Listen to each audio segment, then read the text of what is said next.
اور پھر فاروقی صاحب کی موجودگی میں فاروقی شناسی میں کیا دقتیں پیش آتے ہیں. یہ دونوں صورتیں. سب سے پہلے تو میں تجوائی صاحب اور رضا حیدر صاحب اور غالب انسٹیٹیوٹ کے ممبران وغیرہ کو مبارکباد دینا چاہوں گا کہ آپ نے اتنے خوبصورت جلسے کا اہتمام کیا. فاروقی صاحب کو یاد نہیں کیا بلکہ یہ فاروقی صاحب نے غالب انسٹیٹیوٹ کو یہ اعزاز فراہم کیا ہے یہاں تشریف لا کر. اور انہوں نے یعنی میں اب کیا عرض کروں کہ فاروقی صاحب سے میں تقریباً 62-63 سال غالباً کوئی آپ میں سے نہیں ہے کہ جس نے فاروقی صاحب کو سب سے پہلے 62-63 برس پہلے یعنی شبخون سے بھی پہلے پڑھا ہے اور یاد رکھا ہے. اور شاید فاروقی صاحب کو بھی یاد نہیں ہو کہ جب ادیب میں آپ کا پہلا مضمون غالب کے اشتہاروں پر آیا تھا اس مضمون کی میں نے کٹنگ رکھی تھی اب تعلیمی لکھی کے زمانے میں اور اس سے تبرک کی طرح بہت عرصے تک محفوظ رکھا تھا کہ میں محفوظ تھا بہت محفوظ رکھا تھا. میں اسے پڑھتا تھا اور جب لفظ و معنی سامنے آئی اس میں دیکھا تو مضمون نہیں تو مجھے افسوس اور قدم کا احساس بھی ہوا کہ اتنا اچھا مضمون اور وہ مضمون اس میں شامل نہیں ہے. ظاہر ہے بہت بڑا وقت گزر چکا تھا.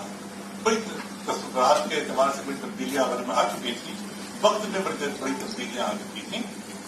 اس لحاظ سے چونکہ فاروقی صاحب کا میں مسلسل صحیح معنوں میں ایمانداری کے ساتھ قاری رہا ہوں آخر تک ابھی تک اور فاروقی صاحب بخود واقف ہے اس بات سے تو میرے لیے تو بہت مشکل تھا ہے یہ مرحلہ اور آسان بھی ہے. میں اسے مشکل سے مشکل نہیں کہتا بہت آسان بھی ہے کیونکہ فاروقی صاحب کو نہ صرف پڑھا ہے ہم نے پوری طرح ان کو انگیز کرنے کی کوشش کی ہے. وہ ایک نسل نہیں کہ ہم موجودہ نسل کی بات کریں اور ذہن سازی کی بات کریں. کئی نسلیں گزر چکی ہیں. کئی نسلوں پر محیط ہے ان کا نقش اور کس طرح انہوں نے ایک منظم طریقے سے میں یہ نہیں کہتا کہ ابرپٹلی منظم طریقے سے کہ جہاں جہاں اسپیس موجود آیا نظر آئی جہاں جہاں اسپیس تھا تاریخ میں جہاں اسپیس تھا ترتیب میں جہاں اسپیس تھا جہاں خلا تھا وہاں اس کی بھلائی کرنا چاہیے کہ جب تک کہ جو چیزیں تکرار کی زدہ ہیں بار بار جن کے بارے میں گفتگو ہو چکی ہے اس کے بجائے انہوں نے صرف اسپیس دیکھا. مثلا ابھی تو بہت سی گفتگو تو عام کتابوں پر ہو چکی ہے اور یہ غالباً میں ہی پہلا شخص تھا جس سے سب سے پہلے فاروقی صاحب کو ایک بڑے شاعر کے بارے میں کہا کہ بڑے شاعر ہیں بڑے نقاد ہیں بڑے نقاد ہیں. اور جب بڑے نقاد کہا تو اس کے بعد میری ذمہ داری یہ بھی ہے کہ بڑے کا تصور کیا ہے. ظاہر ہے کہ بڑے کا تصور تو بڑا عمومی ہے بہت مجرد ہے اور بڑا اضافی قسم کا ہے لیکن ہر شخص اپنا ایک تصور عظمت کا رکھتا ہے. اس اعتبار سے فاروقی صاحب کے لیے میرا الٹیمیٹ ریکننگ میں آج آخر الامر شمار میں میرا اپنا خیال یہ ہے کہ ہر بڑا نقاد ہر بڑا ادیب بیسیکلی ہر طرح سے ہر چیز کو ہڑپ کرنا چاہتا ہے. میگلومینیا ہوتا ہے اسے. وہ چاہتا ہے کوئی چیز چھوٹ نہ جائے کوئی چیز باقی نہ بچ جائے میری نظروں سے باقی نہ بچ جائے. فاروقی صاحب نے کوئی چیز کسر نہیں اٹھا رکھی بلکہ وہ اگر 200 سال اور حیات رہیں ہم یقین کہتے ہیں کہ آگے دیکھیں گے کہ اسپیسز جتنے ہیں ان کی بھلائی کے لیے ہر ایک یہ جو مشکل ہے کہ صاحب ہمیں کسی اسپیس کو بھرنا چاہتے ہیں اتنا آسان کام نہیں ہے.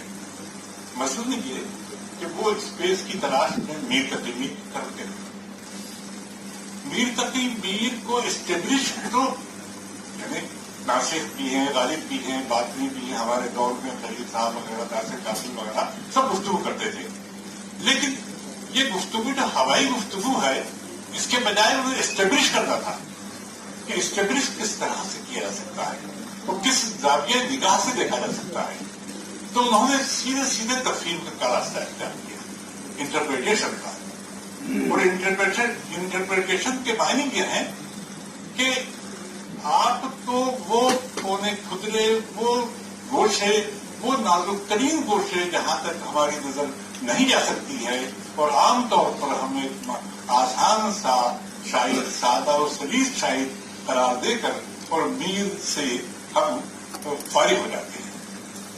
لیکن فاروقی صاحب نے اس سے ایک مشکل شاعر قرار دیا، یعنی آسان شاعر نہیں میر، مشکل شاعر ہے.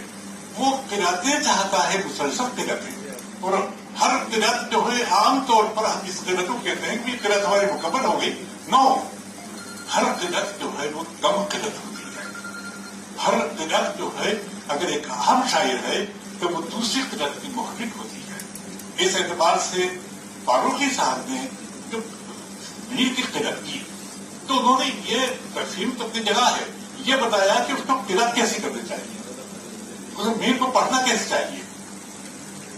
تو اس اعتبار سے میر تقی میر کو قائم کرنا، اور ظاہر ہے کہ اس کے بعد اور بھی گرہیں کھلی، میر پر اور بھی لکھا گیا، میر پر اور بھی گفتگو ہوئی. شان الحق فتحی نے بہت تعریفیں کی، اور یہ تو دینے جالی بھی نہیں کی، سب کچھ کی. لیکن فاروقی جو کام کر چکے تھے اس فاروق وہ اسپیس کوئی نہیں بھر سکتا، یہ میرا آپ کا خیال ہے. اب اسپیس دوسرا داستان. بھائی داستان کی طرف کیوں گئے؟ اس عمر میں 70 برس کی عمر میں جو ہے 46,000 صفحات کو پڑھنا دعویٰ کیا ہے فاروقی صاحب نے کہ میں نے پڑھا ہے اسے، اور یقیناً انہوں نے پڑھا ہے، یقیناً پڑھا ہے. تو میں یہ عرض کر رہا ہوں کہ جب میں نے کتاب خریدی، جامع بھی نے شائع کی تھی، اور جب لے کر آیا 1,000 روپے خرچ کر کے، تو میں 3، 4، 5 صفحات سے زیادہ آگے نہیں پڑھ سکا. یہ نوجوانی کی بات کر رہا ہوں، نہیں پڑھ سکا. اب یہ صورت ہے کہ آپ داستان پر کیا ضرورت ہے لکھنے کی؟ نہیں ہے. یہ تلخیص وغیرہ یہ کچھ لوگ سب کچھ ہے، اس کے علاوہ داستان پڑھتے بھی نہیں ہیں. تو داستان سنانے کا زمانہ جو ہے وہ بھی لگ گیا. اب تھوڑا بہت لوگ ہم سے پیدا ہوئے، لیکن بہرحال اب داستان پر لکھنے کی کیا ضرورت پیش ہے؟ داستان پہ اس وجہ سے کہ جیسے ان کے سامنے ظاہر پولیٹکس کا ترجمہ کر چکے تھے، انہیں یہ پتا تھا کہ ساختیاتی نقطۂ نظر سے کس طرح سے کسی صرف یا کسی تخلیق کے اندر سے وہ فنی رموز نکال کر یہ بتانا کہ وہ اپنے آپ میں کیا ہے. یعنی کوئی بھی صنف جو ہے اس کو قائم کرنا، اور کیسے قائم ہوتی ہے، داستان کیسے قائم ہوتی ہے.